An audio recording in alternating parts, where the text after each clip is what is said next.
avalanche conditions, maybe the most dangerous conditions we've seen so far this winter.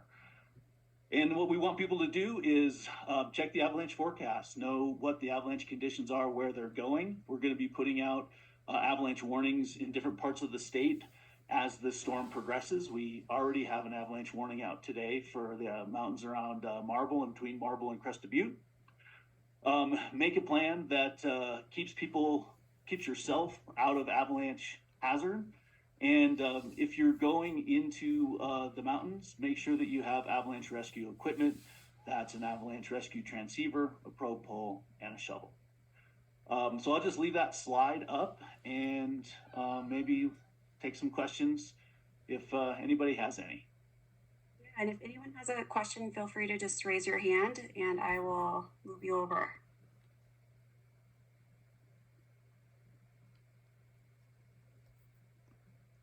All right, so I think Steve, you're up first.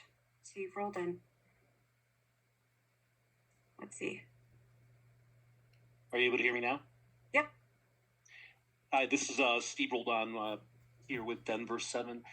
Was looking to see if you guys can actually, I'm not sure whoever answers this, but whoever answers it, if we can take it full screen without the graphic just for interview purposes and for editing purposes for our story, that'd be awesome. So sorry, what do you want to see? You want to see? If we can see, yeah, whoever was answering the question, if we can see them full screen, that'd be great. Perfect, yeah. So I take it this is Ethan. Ethan, question for you. You had said going into the mountains, are we, and we have the conditions right now that are unsettled, easier to trigger. Talk to us about this danger that you said we have the perfect conditions right now. And when we say up in the mountains, are we talking about people skiing or is it mostly people out in the back country areas of the mountains? Yeah, so those are great questions, Steve. So what we are talking about is in backcountry areas. So avalanche conditions in the ski areas are going to be quite different. The forecasts that we put out are describing what the avalanche conditions are, the potential for triggering avalanches in backcountry areas of Colorado. And so these are snowpack areas that are just natural. There's not any group of people that is doing active avalanche hazard mitigation in these areas. And so it's, national forest land, wilderness areas, any snow-covered slopes that are outside of operating ski areas. Perfect. And I know just kind of highlight this. We talked about the conditions. Basically, said everything's pretty much just kind of ripe to happen, and it's going to be easily triggered as far as some of these backcountry activities, right? Yeah, so in order to have avalanche accidents, we really need two things. We need people out in the backcountry, and we need the potential for avalanches to happen in those areas. And we're going to see both this weekend. And so that's a lot of what we're concerned about is more people in the backcountry because it's a holiday, which is great. People should be doing that. But also we're seeing fairly tricky avalanche conditions and a pretty big change from last week to this week. So because things are changing, because more people are going to be out, and because the danger is going to be high in parts of the state this weekend, we wanted to try to catch people's attention, make sure they're thinking about avalanches so that they can make a good plan and keep themselves safe over the weekend. There's still lots of good recreation to be done out in the mountains this weekend, but you need to think about avalanches and make sure that you're avoiding the dangerous areas that we describe in the forecast. Perfect. Promoted. Lauren, you're up next. Let us know if you're able to talk.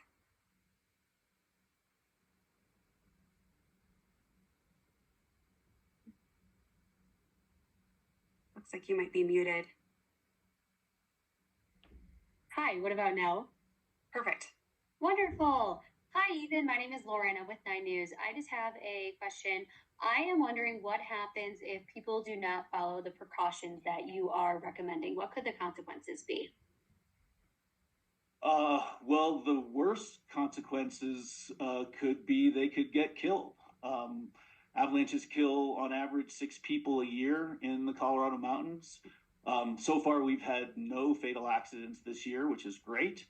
Part of why we're doing this is that we hope to keep that trend. We hope people get through the weekend with no serious accidents. Involvements in avalanches can vary dramatically from just a scary experience to a fatal accident. So this is pretty serious. Um, and it's hard for us sometimes to talk about it because we're talking about recreation where we're all trying to have a good time, but also that there is some danger out there. And I think what we want people to do is to remember the mountains of Colorado are a wonderful place.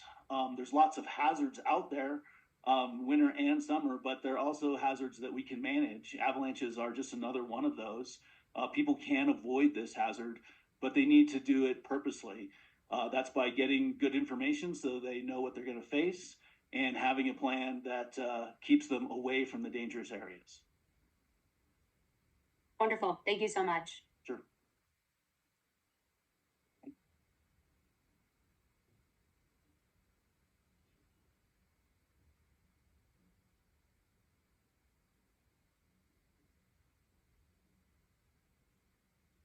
Anybody else? Really appreciate everybody being here today, helping us getting the word out. Up. Looks like another question from Caroline. Yeah, hi. Can you hear me okay? I can. Awesome. I'm with Aspen Public Radio. Two things. The first one is there any extra concern given the fatality that we saw near Lake Tahoe yesterday with that incident? And then the second thing is, in kind of layman's terms, what should people really be looking for when they're out? What kind of conditions on the slopes might people see? Like, you know, I'm sure if people are considering going out to the backcountry, they already know. But if you just want to break it down in like layman's terms, what kind of snow and conditions should people be looking for so they know not to trigger an avalanche? Sure. Well, the accident in California yesterday is absolutely concerning because it is our first avalanche fatality in the United States.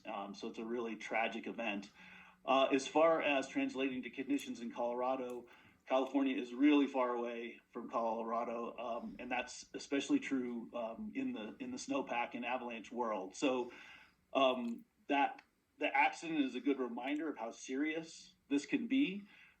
But the conditions they're seeing in California are not necessarily related to what we're seeing here in Colorado. As far as what people can see in the backcountry, it changes a little bit based on what's happening. And so that's why we really want people to check the forecast, where we will give them that sort of information and try to get them to tell them what sort of things they can look for and avoid on any particular day. Right now, we're in the middle of a pretty big loading event. We have a lot of new snow and a lot of wind. And so wind drifted areas are one of the places that are especially dangerous. And you can recognize these because those wind drifts are kind of smooth and round. And so if you're seeing a steep slope that has these smooth, round features on them, we're going to see a lot of those near tree lines. So right where there's enough tree coverage to collect the snow. Those are areas that you definitely want to avoid today. Awesome. Thank you so much. Oops. Next up, we have John.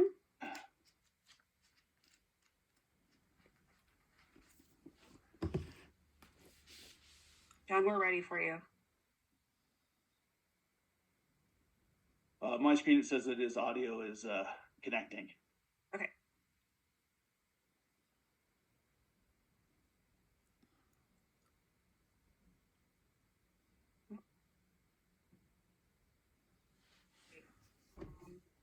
Looks like he might be having some difficulties. Oh, John, are you there?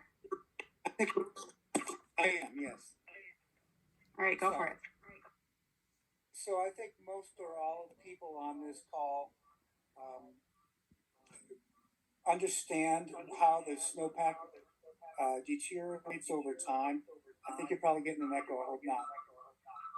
Can you just explain in layman's terms what happens to a deteriorating or decaying snowpack that's been dried out and there's been a lack of snow, and then you get these kind of high fall events with wind loading? In other words, the explanation for what has happened to the snowpack over the past weeks. Yeah, I think I understand your question, John. You were a little broken, but I think I got most of it. So The snowpack in the Colorado mountains, if you dig down into it, it has layers. It's a layered structure. These layers form through different weather events, whether that's a big snowstorm or windstorm like we're seeing now, or a dry period like we saw earlier in the winter. We tend to see avalanches that break at the interface of those layers. And so that's why understanding the layers and tracking the layers is a big part of what we do at the CAIC. These long dry periods, they cause the snow to actually change physically and creates a very weak structure. While that's sitting on the surface, that's not that big of a deal, which is why we saw low danger last week. But when you start to pile snow onto that weak snow that formed on the old surface, that's a recipe for avalanches. And the more snow and the faster you pile it on, the more dangerous that's going to be. And that is exactly why we're seeing what we're seeing today and why we're warning people about increasing danger into the weekend. Thanks, John.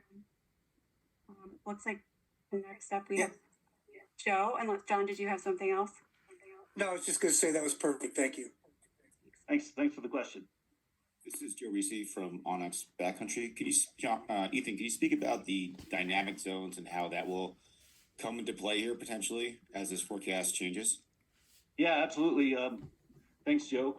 A really good example is what happened this morning. We had issued a forecast yesterday afternoon for considerable danger over most of the state. We had broken it up into these different zones based on kind of some subtleties that were happening in different places. We saw more snow come in overnight than we expected in a fairly small area between the town of Marble and the town of Crested Butte, give or take. And so we carved that piece out of the larger zone this morning at about 6 o'clock and issued an avalanche warning for a place that was part of a bigger forecast zone yesterday, but because of changes in the conditions over a small period of time, there was a much smaller area where the danger was higher, and we wanted to warn people about that. So the dynamic zone system allowed us to do that rather than talking about that same large area with a smaller, more dangerous place in it. We were able to actually show people that visually on the map. Thank you. Thank you. Well, we don't have any hands raised at the moment. I'm going to give whoever's phone number ends 5338 an opportunity to talk since you can't raise your hand. So if you have something to say, jump in there. Otherwise, if anyone else has a question, feel free to raise your hand or type it in the chat. Otherwise, we'll wrap up. Oh, like John, we will bring you over.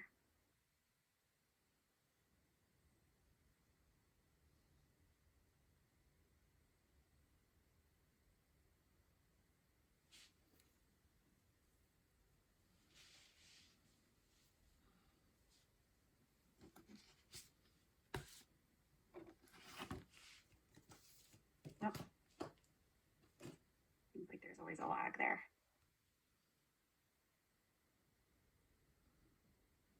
John, did you have a question?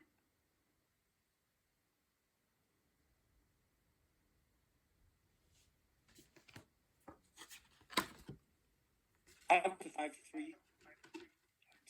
was the 5338 number, so I'm good. Thank you. Okay, great. Steve? Yeah, just had a quick question. This is probably more so for Kelsey or either even.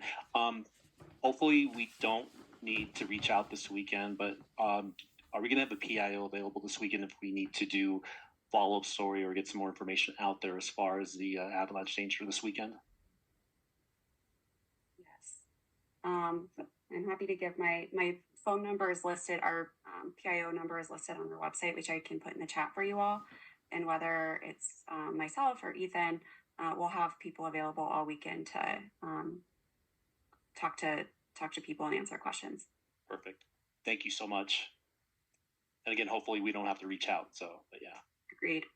Yeah, we're hoping that you'll broadcast all of this and everyone will have a great, fun weekend and go back to work tired and regaling their stories on Tuesday. There you go. That's what we want. All